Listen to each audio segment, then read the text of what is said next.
Hello, everybody, and welcome to Bayou Bets for a Monday, June the 20th. I am Jim Derry, along with Spencer the Guru Urquhart, and in just a moment, we'll bring on our friend Zach Ewing. We can't wait to bring on Zach Ewing today. But first, let's talk a little bit about just the world of sports. And Spencer, it was a pretty busy weekend going on in sports. We had the U.S. Open, a fun Sunday, really, especially if you had Matt Fitzpatrick in your futures bets like I did. We'll talk about that in just a moment. We got the College World Series going on. Breakers played a meaningless game. They played a lot like it yesterday. Just all sorts of things. The NBA Finals have wrapped up. They did not need a Game 7. So how is your futures bank looking right now after that Golden State Warriors victory? Yeah, it's looking pretty nice, Jim. I cashed in on not one but two Warriors futures bets. The one I made a couple months back after they had went up 2-0 on Denver. They look so good where I'm going to throw on futures on them there. They were plus 575. And then I got them again after game 3 when they were down 2-1. They were plus, I forgot what it was, plus 300 maybe. Yeah, it was close to that. It was something like that. Yeah, I felt like they overreacted. Like, I know they were down 2-1, but it was like, man, everyone was drinking the Celtic Kool-Aid at that point, and the odds reflected it. So you always say fade the public. The public was all over the Celtics at that point, it seemed like. So I was like sticking to my guns with Golden State. And so, yeah, it paid off, man. Great to see them just get it done in game 6, like I said a while back. Was hoping fade the public. That's right. Fade the public. Jerry Poor says hello. We say hello to you, Jerry. We thank you for joining as usual. And, oh, man, no, Nick. Uncle Big Nick. We're going to have on Zach in just a moment. We're going to bring him in just a moment. Before we bring in Zach, I do want to talk real quickly about the U.S. Open and Matt Fitzpatrick, the big win, $2,500 from Caesars Sportsbook. And, in fact, you know what? Before I forget, we can't forget our friends at Caesars. Because, as always, a bet up to $1,500, your first bet is risk-free at Caesars Sportsbook. Use code NOLA15. Again, any bet you want to make, your first bet, if you're not signed up yet, your first bet up to $1,500 is risk-free, and you can use our link on bet.NOLA.com and use code NOLA15 for that. All right, I want to go back to real quick talking about the U.S. Open, Matt Fitzpatrick. Plus 2,500 on Caesars. I got him a little bit better elsewhere, but that's a pretty standard number. He won $3.15 million, which is the largest payout for any major in the third overall this season, behind just the Tour Championship, which is a whopping $17.5 million, and the Players Championship, which was held a couple months ago, $3.6 million. I know you're not huge into the golf world, Spence, but we did, for the second week in a row, we had a really nice job, nice payout for the people that followed our PGA preview or our golf preview. It was another good week. We hope to keep on rolling. So follow us with our golf picks. You've been doing well with the baseball picks, and your best bets have been outstanding. So people that are missing the boat, we've been doing pretty well as of late. Yeah, most definitely. I had those MLB plays hit early last week. Got a couple more for tonight, and also I had Zalatoris in my DFS golf mock lineup that I had with Zach on Tuesday, and looked like he was going to force a playoff there in a heartbreaking ending, man. He's going to win one of these things one day. He's young. He's going to get multiple majors, I'm sure. But, man, that was just a tough one to swallow. All right, speaking of Zach Ewing, let's see what kind of glasses he's got on today. We're going to bring in our man. Let's see. There he is. Oh, man, come on. Really? That's all you got for us? I'm not wearing the green glasses now. They probably smashed the green Screw glasses. those guys, man. Yeah, for real. He probably threw them things against the wall and shattered them. I was trying to think of ways we could roast you and all those things. But you know what? I gotta say, if you picked a team, you won some other money. You got them to win the conference championship. So overall, you did pretty well with the Celtics. So I'm not going to give you too much grief, other than to say the men on your left and your right were both right. That's all. It's true. You were. And there is a winning side and a losing side in every bet. And that's a lesson that you learn early on in this thing. But I mean, look, I don't really regret the bets I made. In fact, I don't at all. The one that I do a little bit would be after the conference finals. I did double down and bet a little more on the Celtics at plus 140, and should not have done that. I had enough equity in the Celtics already. I was feeling pretty confident at that time. And honestly, the first 3.5 games of the series went more or less like I thought they would. The Celtics did hold the Warriors down to below average offense. Golden State averaged more than 110 points in each round of the playoffs. Against Boston, they didn't hit that number one time. Now, they would have in game 2 if it had been close. But, in 6 games, they did not hit 110 points once. So that part of it, I feel like was correct. Boston was more physical with them. They let Steph Curry have his to a certain extent, but nobody else really got going until Andrew Wiggins in games 5 and 6. The thing that I did not expect was the Celtics sort of occasional offensive brain farts, turning the ball over, missing some layups. It got extended into like full game hiccups. Yeah, well, they did. And I kind of, we kind of text back and forth in our text. I was talking about, I really thought that's what the Celtics downfall was going to be. They went through too many spurts of just kind of losing focus. We saw that in game 6. That stretch lasted, I think, longer than maybe even I thought it would last. But that's their downfall. And as well as they played defensively, and we saw in game 1 how hot they can get offensively, they just couldn't hang on. Yeah, and I think I'm with Nick. That was the hardest part of all of this. Forget the money. Yeah, it's sad. No, it was. I think you sort of expect that a little bit with Boston, and frankly, maybe a lot of people have said this, and I hate agreeing with national pundits, but maybe they're right. Maybe they needed to get on that stage and learn that lesson, and then next time it'll be a little bit easier for them because they're talented enough. They'll be back, if not on the NBA final stage next year, close to it, and I think they'll get back to the finals at some point. But like I said, I don't. The odds that I got them at 11-1 to win the finals, also 8-1. Then again, I believe at 5-1 after the Milwaukee series, or maybe it was after game 6 of the Milwaukee series. And the one that I probably shouldn't have done was the plus 140 before the finals. But all of those other odds that I got, okay, so 11-1 implies they had a 9% chance to win the finals. 8-1 implies they had a 12.5% chance. 5-1 implies they had a 20% chance. All of those probabilities, in my opinion, were way, way, way, way off. And that's why I placed money on them. And like I said, at plus 140, that implies they had like a 40% chance to win the finals. And that it may have been more like 45 or 50.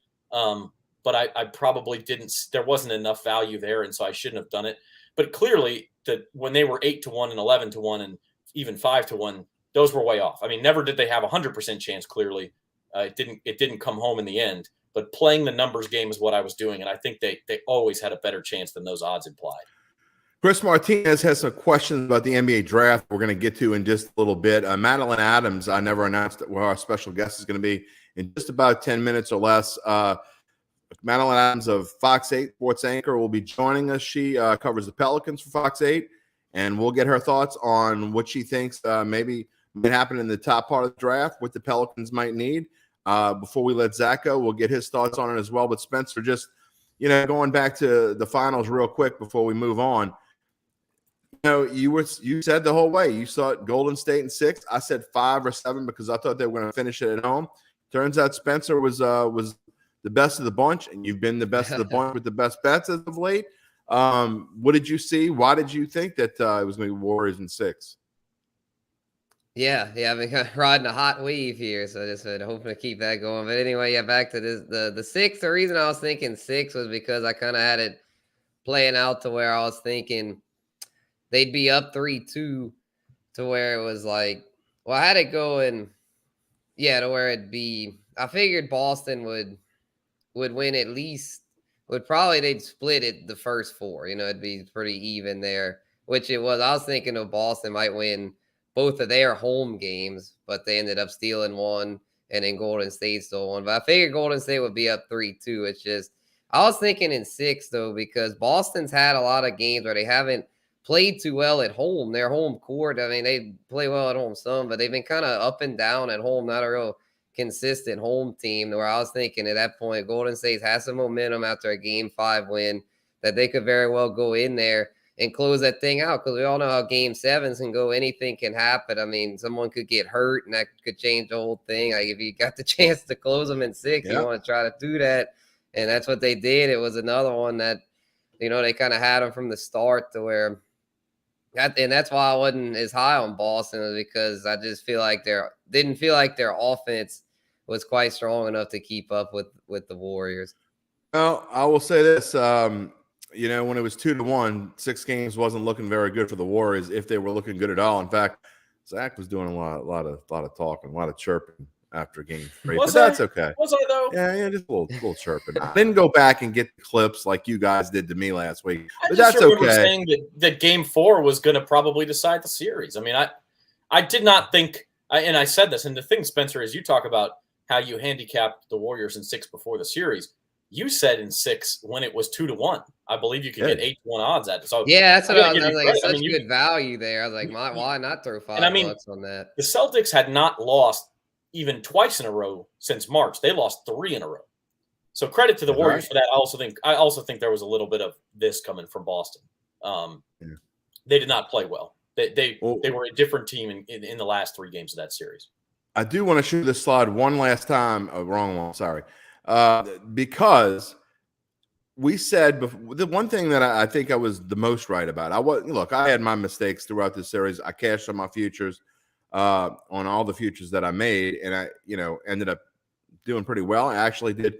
I got all but one game right and won money along the way as well. But we talked about before the series started that I think if you like Golden State, the best bet was to bet Steph plus 110 before the finals to win MVP, because Zach, we talked about, unless somebody just had an incredible series, because he had never won MVP, that most likely if Golden State was going to win the championship, Steph Curry was going to be the MVP, and that was probably the way they attacked instead of the minus 160. And honestly, Jim, that would have been a great bet to make for me to hedge after Game 1. Yeah, because not only would you have gotten significant plus money on it at that point, because the Warriors were down, but it was clear that Boston's defensive strategy was also going to be, let Steph have his shots. We feel like he can have 30, 35, maybe even 40. I mean, he had 43 in Game 4, and if the Celtics hadn't gone cold at the end of that game, they still would have had a chance to win. The problem was not on Golden State's end. It was on Boston's offensive end. So that would have been a great, it was clear they were going to let him have his, and that made it even more clear that if Golden State won, Steph Curry was almost certainly going to be the MVP. Okay, let's move on. We're gonna talk with Madeline Adams of FOX-8 about the NBA draft. Chris Martinez has some questions, and I know we're gonna let her do most of the talking if I can get my mouse to work here.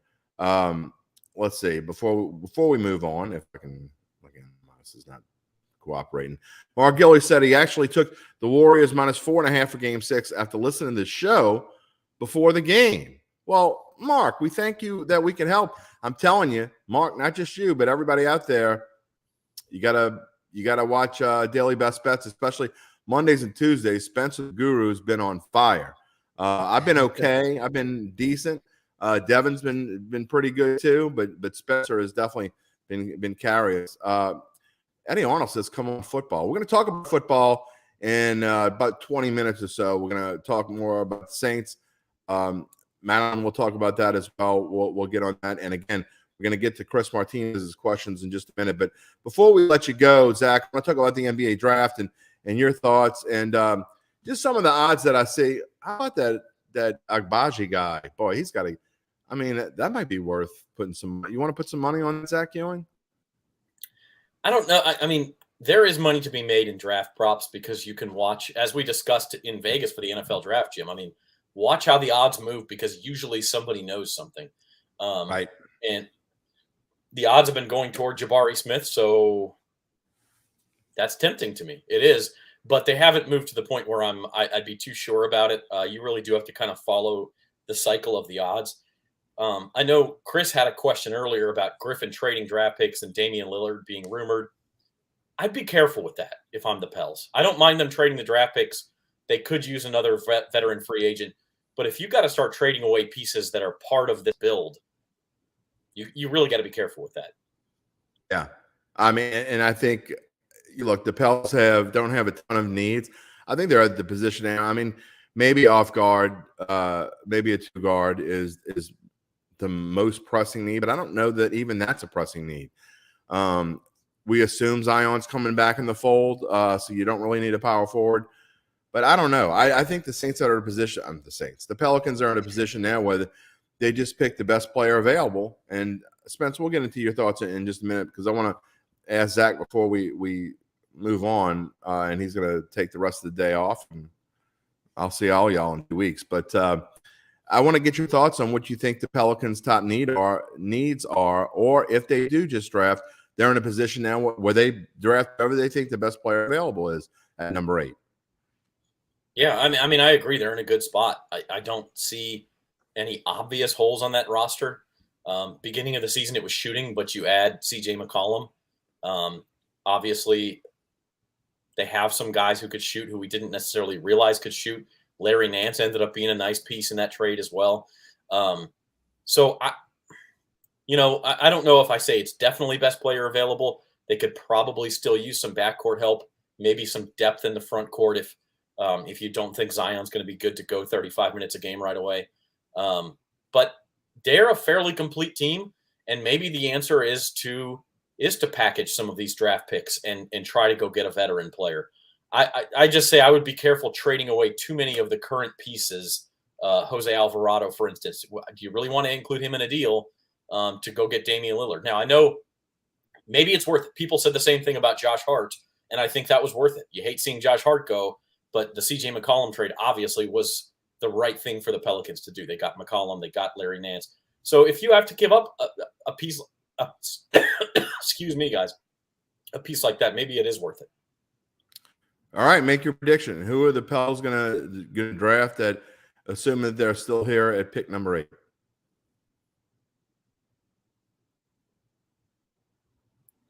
Oh, let's see. I like a Johnny Davis from Wisconsin. Yeah, so do I. He's another shooter. He's a guy who can space the floor. If you do bring Zion back with Jonas Valanciunas, I like that pick a lot. A Big Ten Player of the Year. It's hard to not like. Oh wait, I gotta show that. So Uncle Big Nick is turning on you, man. I mean, he says, "Yeah, it must be the Boston in my throat, guys." I'm sorry, I come on and I can't keep it together here. But I did want to come on before you let me go. I did want to come on and take my medicine. I'm a man of my word. I said I would do that. Look, it didn't work out. I don't regret the bet.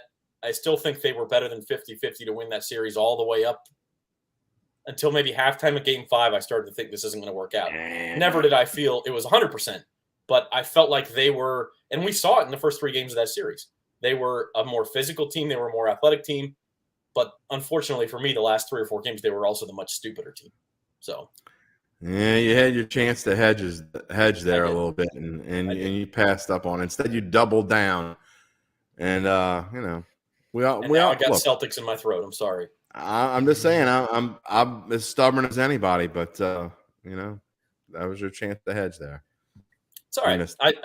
And the other thing, as far as the money goes, my Eastern Conference bet victory covered all of my finals bets and actually a few dollars more. And so I was in the mood to kind of play with house money there. I could have secured a bigger profit. Obviously now I wish I had, but it's okay. Yeah. And I think the Celtics will be okay. That's the funny thing about this and the green colored glasses and everything. I don't really like Boston teams. I never have, but gambling will do that to you, right?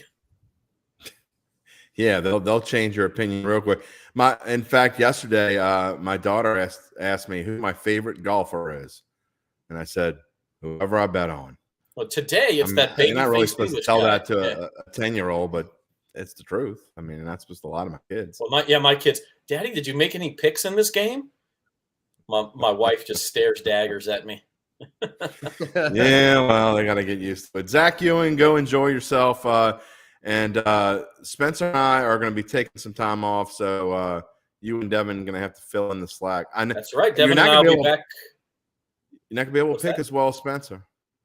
Yeah, we'll figure it out. Devin's okay. I'll hold up my end, and then Devin will carry the load. No We will college be back football Thursday today. for At the Book, Devin Jackson and myself, though. So looking forward to that. Well, they'll see you then, and I'm sure everybody will be looking out. We have a special Datitude coming up this week while I'm on vacation, but we're going to be talking about that in a little bit. Mickey Loomis is going to be coming on Datitude, so I'm sure you'll be looking out for that as well. All right, Zach, you got the ship for the next 2 weeks, and we'll talk to you in a couple weeks. All right, guys. See ya. All right, Spence. We're waiting on Madeline Adams to join us here on the show here on Bayou Bets, but want to get your thoughts on the NBA draft as well. We talk, we're going to get to some questions here we have about the draft. I mean, what do you think? I mean, do you think that the Pelicans maybe what is their greatest needs? I mean, or do they just take best player available? Yeah, I think they go BPA, but I mean, like, the Johnny Davis kid from Wisconsin, a good shooter. I think that would be a good fit because they could use some shooting help. I mean, as they got CJ, who's a really good shooter, and BI can shoot it, but a lot of the Pels' good depth pieces are more the defensive aces like Alvarado, Herb Jones, and then Zion back too. Well, I mean, he's not really shooter per se. I mean, he's such an elite scorer, to where if he's on the floor too, I know he brought up a potential Damian Lillard trade, but if you got Zion back, I just don't think there'll be enough room for Dame. I feel you got CJ, you got BI, and you have Zion, all pretty high volume scorers. I think they need to just keep the pick and go with the best player available and have that young player come in and serve as another quality depth piece because they have a good enough starting five to roll with. I don't think they need to go give up a bunch of those young depth pieces for another big time scorer. If Zion's healthy, they'll have plenty of scoring. Hey, we can all dream, can't we? I mean, can you imagine Dame on this team? It would be having a little Dame time. That'd be a little fun. Speaking of fun, we're going to bring in Madeline Adams of FOX-8 to join the show. And Madeline, not only welcome to the show, but we're a little belated, but welcome to the New Orleans broadcasting region, media coverage. We are all, I've been around for a long time in the newspaper business and still trying to figure out this whole broadcasting thing. I know I read that you're from Houma and you were in Lafayette, so you know Spencer a little bit. Welcome to New Orleans.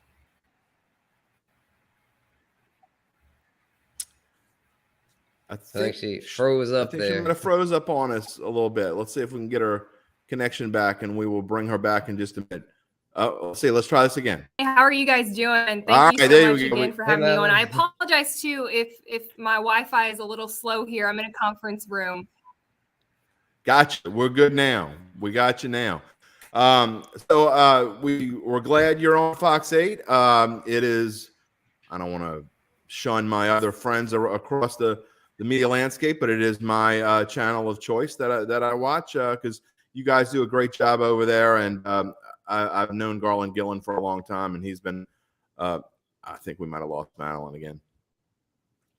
Live TV. I always tell that to Zach. Live TV. We'll see if we can get Madeline back in just a minute. But you know what? We're going to talk about NBA futures before we get Madeline back, because real quickly, I want to talked about the draft. We got some other things coming up, but the 2023 odds are already out. We talked about Golden State and Boston.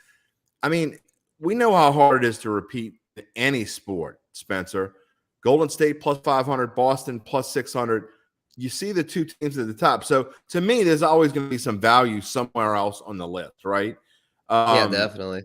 I'm never going to touch a team that's plus 500 unless, I mean, I can't imagine even in their heyday, like when the 49ers were winning all the time and the Cowboys back in the day when they won back-to-back Super Bowls. All the teams that are the Patriots and through the Tom Brady years. Plus 500. It's just, to me, that's kind of a ridiculous number for championship odds.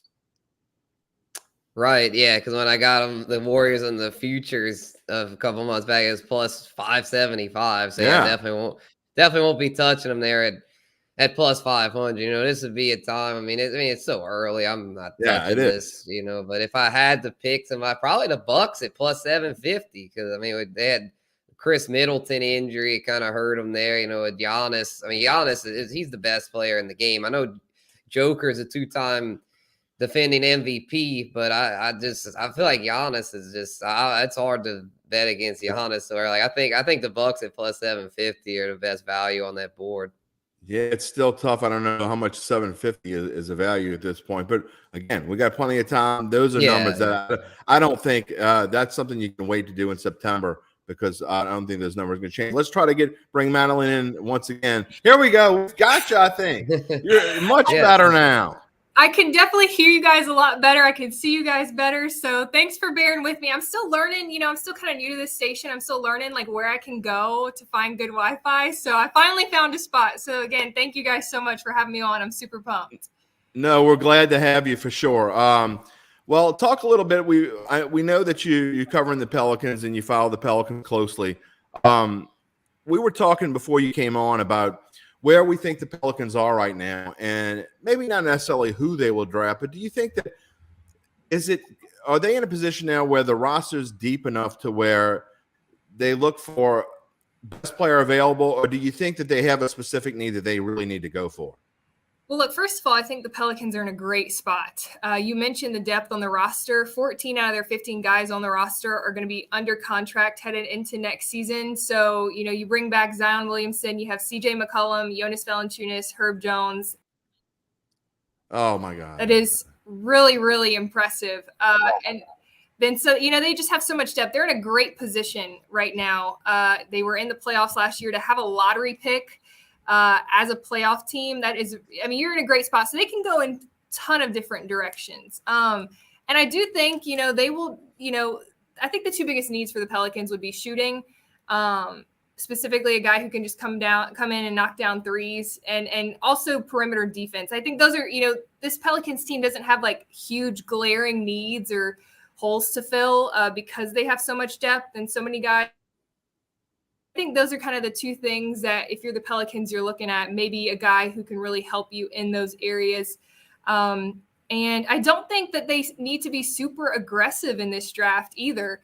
I wouldn't, trade up in any way. I don't think they need to be, that aggressive. I think they can either sit at 8, or even if they want to, maybe trade back, 12th or 13th pick and secure a future first round draft pick. If everything kind of works out and the draft board looks the way you want it to at that time. So I think the good thing about the Pelicans is they have so many options heading into this draft, but I do see them kind of drafting a guy who's, a great shooter, maybe a guy who's a great rebounder. I'm really looking at Jeremy Sohan from Baylor. I think that's really going to be a guy who just can do it all kind of for the Pelicans. He's shown so much potential. He was averaging a double-double during Baylor's postseason run. And so I think, looking at him, he's a really good passer, has great defensive instincts. He just kind of seems like the all-around guy. And so if you're the Pelicans, though, man, you have a ton of options headed into this draft. So I'm excited to see what they choose to do with it. Speaking of that, man, let's look at the overall odds and who the odds makers think might go first and last. Yeah. If you look at this list, and we made sure that we put 9 names on this list, the Pelicans draft 8th. Yeah. But there's a decent chance that the Pels might get one of these guys on this list. But as far as overall pick, it's looking more and more like Jabari Smith will be the first pick taken by the Orlando Magic. I mean, he fits there, but he fits almost anywhere. What are your thoughts on just the overall draft? Yeah, absolutely. I mean, Jabari Smith is a great guy. He's just an overall good basketball player, super versatile. I could 100%. I'm hearing he's going, everything I'm seeing on social media, he seems like the number 1 overall pick. And another guy on that list was Benedict Mathurin, who I could also see going to the Pels as well, out of Arizona. And he's more of a role player, but again, really good passer, dangerous from beyond the arc. And I think the only thing maybe that he would need to work on is his defensive side of the ball. But so Benedict.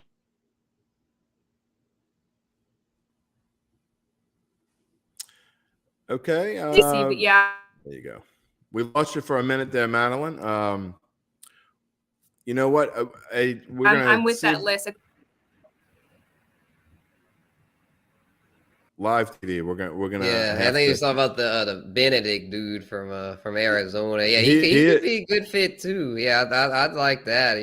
I agree with what she was saying about not doing anything too crazy with the pick. Just maybe trade down if someone really wants to move up. You could get future picks. But yeah, Pels are like playing with house money right now, considering how deep the roster is, and it's also pretty top heavy with three guys that average well over 20 a game. So yeah, just bring in somebody that can play a role and maybe more, and just go with that, I'd say. All right, let's move on. I want to talk about some football now as we go towards the end of the show here. We cannot go without talking about football. Again, I'm going to have Mickey Loomis on Datitude on Friday. I'm thrilled to have him. Jeff Duncan and I are both going to talk to Mickey and just get his overall general thoughts on just life without Sean Payton, what the thought process of this year's draft, how things were different going into the draft. I'm looking forward to having him on the show this week. So that is going to be something we're looking forward to. But as we talk about that and the Saints go into their vacation zone, Spence, you look at where they are and we have seen their odds kind of like come down a little bit, which means that somebody's betting on them. I mean, when I'm not just talking about the over-under win total, which is still at 8, I believe, but you better get it now because it's going to go to 8.5 for sure. And you got to lay a lot of juice even now to get 8. We got it at 7.5 way back when, but yeah. I think the Saints are in great position, and I can't wait to ask Mickey what his overall thoughts. You know what? Let's bring in Madeline one more time here because I want to get your thoughts on where the Saints are right now. And we were talking about we're having Mickey Loomis on our show on Friday on our podcast. And I just don't understand the downers on this team. And I've been as critical about them in the past as just about anybody. But you look at this roster and where they are right now. To me, over under of 8 wins. So the odds makers think they're going to have a losing season. I don't get it. I think this team is absolutely stronger than they were last year. And I get that Dennis Allen is coming in and trying to fill the shoes of Sean Payton, but I think with Jameis Winston coming back and this defense maybe as good as it's been in 20 years, I mean, this team is poised, I think, to make a decent run. Yeah, I agree with you. I think, the odds to only win 8 games, you look at last year, they won 9 games with 4 different starting quarterbacks. And, 100% their wide receiver room is more talented when you add Chris Olave and Jarvis Landry. Jarvis Landry has been so impressive during OTAs and minicamp, what we've seen of him. He's making those one-handed grabs. He's made so many times throughout his career, just now in the black and gold, which is so impressive to see. And like you said, the defense, I think this secondary is the deepest it's been in years. And Dennis Allen, he has, of all the first-year head coaches, he obviously has an advantage because this is such an organization that he's grown accustomed to over the years. So it's not like he's starting from the ground up. It's a little bit of a different role, but he's talked about how comfortable he's been in it. And so, yeah, I think this team, if they could win 9 games last year with 4 different starting quarterbacks, they're 100% deeper than they were last year with more weapons for Jameis Winston. So obviously the thing is staying healthy. If everyone can stay healthy this year, I think that's going to be way above 8 games that they win. So Wen says we ready. I mean, I don't know about you, but I need a vacation before we ready for football. So that's just me. But we will be ready in about a month. Madeline, I thank you so much for joining us here, and we look forward to having you back on Bayou Bets. Hey, thank you guys so much for having me. I'm sorry for the computer issues, but thanks for bearing with me. It was really fun. You're gonna find the perfect Wi-Fi spot. I will. I will have that down pat for next time. Sounds good. Madeline Adams of FOX-8 here on the Bayou Bets show. Spence, going back to football and Uncle Big Nick, we are going to talk more about golf in just a little bit, but we go back to the Super Bowl odds and they're unchanged. They're not going to change a lot over the course of the next month before training camp opens. At least not the Super Bowl odds. You might see over/under win totals change a little bit as personnel goes along, but we kind of talked about it last week. We each had our thoughts. I think you said you like all the teams at 1,600 range, the Niners, Broncos, and Chargers. I think all are decent bets. I'm not a big fan of the Broncos. I don't think Russ changes them that much, but I do think there's value in the 49ers and Chargers at 1,600 for sure. I like Dallas Cowboys at 1,800. I know people laugh whenever you talk about Dallas winning the championship, but I'll still say the best value on this board, to me, the Saints are up there with those other teams, and to get them at twice the odds at plus 4,000. Look, I think this is the year where you put a little money on them, even if you're just playing little futures here and there. I think at plus 4,000, they're certainly worth laying a couple bucks on. Yep, definitely. I think the odds makers I've said it before, they just don't believe in Dennis Allen and Jameis Winston. That's They right. just straight up don't. They just think because there's no more Sean Payton and Drew Brees that the team's going to automatically decline. And I don't agree with that because I feel like they prepared for life without Brees and kind of a life without Peyton too, with Dennis Allen being a defensive mastermind. The identity of this team is the defense. As far as the defense is going to carry them, and all they need the offense to do is do their job, and they've got enough pieces to do that now with Olave and Jarvis there, and hopefully a healthy Mike Thomas. The only thing that could hold them back would be a big, lengthy suspension for Alvin Kamara, but hopefully they could bring in another running back, or the UDFA Abram Smith could pan out. But I don't think Jameis Winston is going to be a big problem. I know we talked about that last week with the MVP odds and how, like, the odds makers have guys like Carson Wentz with a better chance, and that's just, like, silly, I feel like, because Jameis, while he's not perfect, he's far from perfect, he's not one of the bottom feeders. He's at least, to me, a mid-pack quarterback with upside for more. So, yeah, I might go put a couple bucks on the Saints, like, maybe not right now, but, like, maybe in a month or so, like, if they're – but the odds keep going up, so I might have to right now, because if I wait, they might be at not as good of a value. So, because they're getting a lot of hype, man, with Honey Badger, Jarvis, like Madeline said, the secondary really deep as well. And that in the receiver room were weaknesses last year. But with both of those being improved, this team's got a lot of potential, no doubt. And I'll tell you, you'll be talking about it in the next month or so when you start doing your fantasy projections. But I think maybe not so much in New Orleans, because somebody's always going to reach out ahead of where they should get a Saints. Saints always go higher in New Orleans because we know why. Who has to do what they do. But if you're playing in national competitions, or you don't live in New Orleans and you watch this show and you're just Saints fan, I think Jameis Winston could be a great bargain in fantasy football. I think it's going to be fun to see where he is mocked up in a lot of drafts, because I think everybody else is going to be – I think he's going to be flying under the radar everywhere else as well. Yeah, definitely he'll be a nice second quarterback for super flex leagues. I know a lot of leagues are moving in that direction, and I notice he's a guy, like, when you're going for that second quarterback, he's a good one to have there for sure. Yeah, and he'll be a guy that I play a lot of one and done fantasy leagues, which I love. That's a whole new concept that I think maybe we can do a whole show on. But if Alvin Kamara gets suspended, I'm going to be looking to use Jameis Winston for one of those weeks for sure. To show how important the defense is, the odds are already out on week 1. In fact, they're out for the entire season if you want to go make some plays on them now, because we know these numbers will certainly change. But not so much that the Saints are favored in this first opening game at Atlanta. But what I do find interesting is what I think is a low over-under, 42.5. Just goes to show you the odds makers think that the Saints' strength is their defense, because we know Atlanta has been able to put up points. Whether they will this year with who knows at quarterback, will be interested to see Marcus Mariota or Desmond Ridder or whoever the heck it's going to be. It just goes to show that the Saints are definitely moving in a different direction to where they're going to be defense first. Yeah, exactly. Yeah, I think I think they'll be able to slow down Mariota or Ridder, whoever it is, because they've got all their bases covered pretty much. They don't have any weak spots on the defense from what I can tell. So, I mean, they're going to be pesky, normally, if it wasn't for the fact that it was the divisional game, I'd say they should be more like 6-point favorites. But considering it is the biggest division rival, it could always be some weird stuff that can happen. But I'm still thinking that, being week 1, a fresh slate for everybody, fully healthy. Hopefully the Saints will be fully healthy. God forbid, no major training camp or preseason injuries, and they should be able to cover that with ease. I will tell you this: if you like the Saints, and I will tell you that I will probably be betting the Falcons in that game, because I usually take division dogs in a division home dogs. They cover like 75 to 80% of the time over the last 10 years. I mean, it's almost like betting gold. So I'm not saying the Saints are going to lose the game. I won't bet the money line, but I'll probably bet the Falcons, which means I'll wait because that line's going to only go up.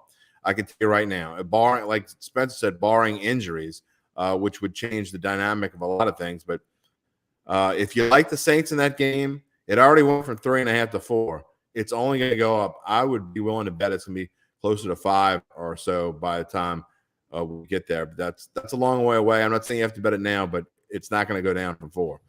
All right, let's move on from the NFL and our other local football team, and that's the New Orleans Breakers, who clinched a playoff spot last week when they won their game. And yesterday they kind of showed that they had already clinched.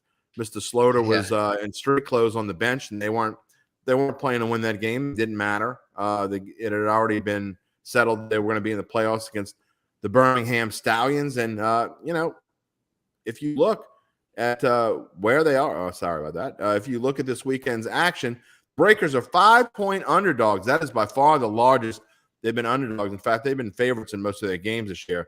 But I think, Spence, for some reason, I think a lot has to do with the way they played yesterday, that they're 5-point underdogs. No way they should be that big of an underdog against this Stallions team, which really hasn't been playing that well the last few weeks of the season. And the Breakers kind of let them slip off the hook a few weeks ago when they played, and they were swept by Birmingham. But this game's not in Birmingham. It's in Canton, Ohio. And I really like the Breakers in this game. Yeah, I think it would be a good time to play the Breakers with the money line because, if it was Slaughter and street clothes, I mean, that game meant nothing. Like, I mean, it's just, even if he would have played, it's like, they would have played better, I'm sure. I know they looked really bad, but it was just, it didn't mean anything. They had clinched. Everything was cool. Like, I mean, so yeah, this line seems a bit much. Like, I don't see why it's 5. I think Birmingham's a good team. It's going to be a close game for sure. I think the Breakers could easily do it, and you're getting a lot of value there at plus 175, which I thought normally it'd be probably more like plus 120, or plus 175. I thought it would be more than 3.5 range is what I thought. So I thought that was a little high. Yeah. We'll get to the overall in just a minute. One last talk about the games this weekend. The USFL semifinals. Winner of this goes to the inaugural championship game. I guess the inaugural championship game of this USFL. So, I mean, I don't know. We can call it inaugural if you want. They played for 3 years in the 80s. I don't know if that counts. But the New Jersey Generals coming in after they lost their first game. They won their last 9 games of the season, playing the Philadelphia Stars, the only team that beat them this year in the opener. I kind of like the Stars here. So we'll get more into that as the week goes along. But I think I like the 2 underdogs this week. Hence, which goes right into the championship odds. And I think you're getting a really good price on both the Breakers and the Stars. I might not play the game, but I really think I'm going to put a little something on both Breakers and Stars. That is the highest the Breakers odds have been in about 5 or 6 weeks. They started the season, I think, after that first win, I think they went to right around 350. They went up just a little bit, but really they've been below 350 for most of the season. Stars plus 400. I think they're an underrated team. So that'll be interesting to see. So I really like Breakers and Stars, both of these teams. I don't know how much you paid attention to the USFL, but just tell me your thoughts real quick. Okay, yeah, I would probably seem like the Generals have been pretty solid. I'd probably lean slightly more toward the Generals, but I'm with you on the Breakers though. I feel like they're I keep up them Great the closest value. being there, the local team. And they've done really good this year, and it's more so like I feel like they've got a really nice combo of like their defense is usually pretty stout. And then with Slaughter, I mean, I know he's made some bonehead decisions, but when he's on, he's the best quarterback in that league. So, yeah, I feel like the Breakers are the play here, and maybe the Generals. I'm not as much on the Stars, but you never know. I mean, the Breakers to me are the best value. And it really is hard. I mean, you're talking about a league unless you've really paid attention to it, and I probably paid attention to it more than most. So I really do like the Breakers. I'm not just saying it. I think they're a great value there. We'll see how things work out this weekend. But, maybe that'll be our best bets. We'll have to wait and see. All right, lastly, before we go off the air today, I want to touch a little bit on golf again.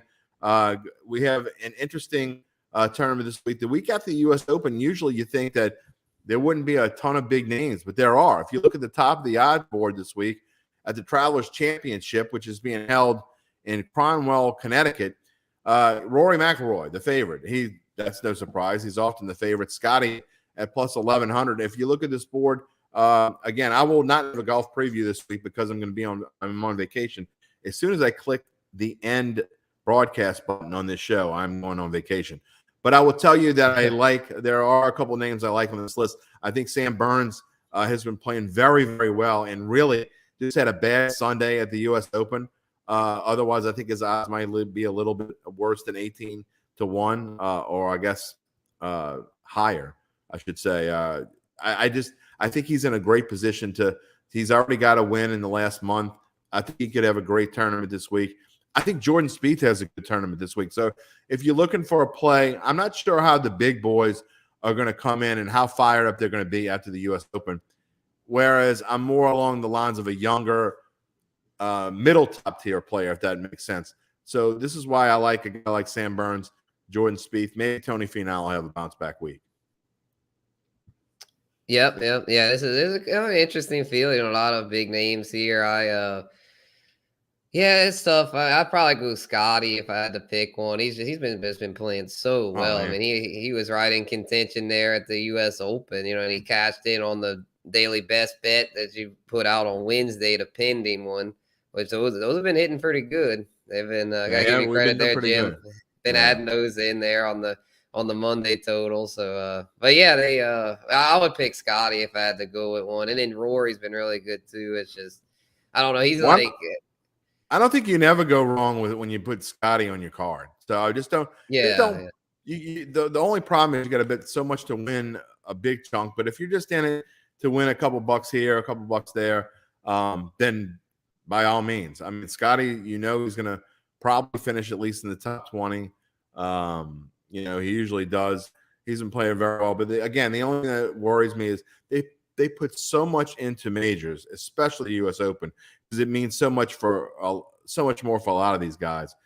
It's hard to think. I think this is a week where, again, a guy in the 20 to 1 to 40 to 1 range might come out on top. Joaquin Neiman's not on that list. I think he could have a really good week as well. So be interested to see. Before we end the show, last thing we're going to talk about today is the College World Series. Some interesting games going on. I saw a bunch of chatter on the Texas A&M social media page. It was the first time they had beaten Texas at baseball in something like 1,400 and some odd days. So they're pretty thrilled in College Station, and the Aggies moving on. They will face Notre Dame next. Oklahoma right now sitting pretty. They're in a good spot. They defeated Notre Dame. So in the winner's bracket. And Ole Miss, I mean, it just goes to show. It kind of goes back to what we were talking about, Spence. I really like Arkansas. That's one of the teams I talked about. That's the team I liked in this tournament more than anybody. But Ole Miss goes to show that if you get hot at the right time and you get that feel, college baseball is different than most other sports, because I think whoever has that feel about them in the last month and a half of the season and goes into this thing hot, anything can happen. That's why I never really liked the favorites, because I mean, the favorites, the top seed hasn't won since the late 90s. And, I mean, the seeded teams are getting beat. Yep, 100%. Yeah, Tennessee, the overall favorite, was, of course, knocked out by Notre Dame in that crazy game. And then Texas was the favorite among the 8 teams in this, and then they get knocked out. So it just goes to show you got to just go for the values, go for the underdog. This college baseball deal it's like, it's wild. It's the Wild West out there. You never know what's going to happen. I mean, shoot, Stanford just got knocked out. The number 2 team, Auburn, just came in 6-2. Auburn knocks out Stanford. So it's just. And not only did the 2 seed get knocked out, but in their opener, they lost to Arkansas 17-2, which we had on daily bets. By the way, I'm just throwing that out there. It's been a really good couple of weeks for us. So, but anything can happen in these College World Series. I'm liking the two SEC teams. I think the Arkansas Ole Miss winner is in a really good shape to maybe bring home a championship. And I liked Arkansas from the beginning, so I'm not going to jump off that bandwagon now. Gotcha. Yeah, I would shoot. Yeah, it's tough. They're both so good right now. They've been on the hot streak. I'll probably choose an Ole Miss. I've really liked what I've seen from them, but it's a coin flip. And whoever wins this game, I'll tell you this, whoever wins that game tonight will probably win the whole thing, because then they'll be in that winner's bracket. And I like both of these teams over Oklahoma. So I agree. We'll see. But all right, final thoughts before we go off the air. I know you're excited. You got a couple more days of work before you go on vacation. Like I said, my vacation starts as soon as I hit end broadcast, although I do have one more data too. Final thoughts. What are you doing for vacation? Make that your final thought. Okay, yeah. I know you did something exciting. Yeah, I'm going to do a few things, a couple sports related things. The first thing, I've got to check this off my bucket list. Got to go to a NASCAR race. I've been wanting to go my whole life. Been big into auto racing, do my picks column every week. And going to the Nashville race on Sunday. Really excited about that. Be my first in-person NASCAR event. So yeah, really stoked there. And then I'll also plan on going to my first Cardinals game in Busch Stadium. I've seen the Cardinals play in person before, but it's always in Houston, and that's the closest park to Louisiana. But I've never been to Busch Stadium, so I'm really looking forward to that. Get to be a part of the Cardinal Nation in person. So yeah, it's going to be a good time. I'll let y'all know how it goes. Good for you. That sounds like an exciting trip. I am the furthest thing from a Cardinals fan, but I am all for guys going to check out their teams in their home venue. Me being a Cubs fan, I've been to Wrigley, I don't know, probably close to 100 times. It is a phenomenal experience. Each one is great, although I will say the World Series was better than the other ones, but that's a whole different story. We don't have a lot of those. My closing thoughts as I go off into the netherworld, I'm going to Florida, nothing sports related. My family is looking forward to some time on the beach. But again, I'm going to promo one more time. On Friday, we're going to record it Thursday, but Jeff Duncan and I will be talking with Mickey Loomis on a special Datitude this Friday, episode number 79. I'm going to ask him all sorts of questions. We're just very thankful to the Saints organization for bringing Mickey on the show, and we're really looking forward to it. Again, I will be in Florida. I'm not sure where Jeff's going to be while we're doing the interview. We're going to be all over the place doing Datitude this week. But hey, we'll miss you while we're going. The good news is when Spencer and I come back, it'll be football all the time. We will have our focus straight on the eyes of the pigskin when we come back. Spencer, I know you're looking forward to that. Oh yeah, definitely. Yeah, because as much as I love baseball, auto racing, basketball, like football, football's what drives the ship, man. I can't wait to get back into full-on football mode. Have some fantasy takes here. Gonna have my positional. I had to tease y'all at my top 12 of the rankings. I'll have the more in-depth rankings here soon with breakdowns of all the players and such. So yeah, it's gonna be great, man. It's always fun in those months leading up to the start of the NFL. No doubt about it. And I will have team by team previews. I will tell you what I think about all 32 teams. We'll put their over-under on there. We're going to have little short videos. I'm going to have covers.com is going to be helping us. Adam Chernoff is going to be a special guest on a lot of these shows. I think Jeff Duncan's going to do a couple of shows with me. But all 32 teams will have a video. We'll do one day by day on Tuesday through Friday. We're going to break them down by divisions. So one division every week for 8 weeks, all 32 teams. I'll give you my thoughts on over-unders, and the guys from covers.com will tell you whether they think I am right or whether they think I am wrong. And that will start in about 3 weeks, and we're looking forward to that. We're going to miss you while we're on vacation. Devin Jackson and Zach Ewing will have the ship from here. We'll see you in a couple of weeks. Thank you for joining Bayou Bets. We'll see you next time. Have a good afternoon.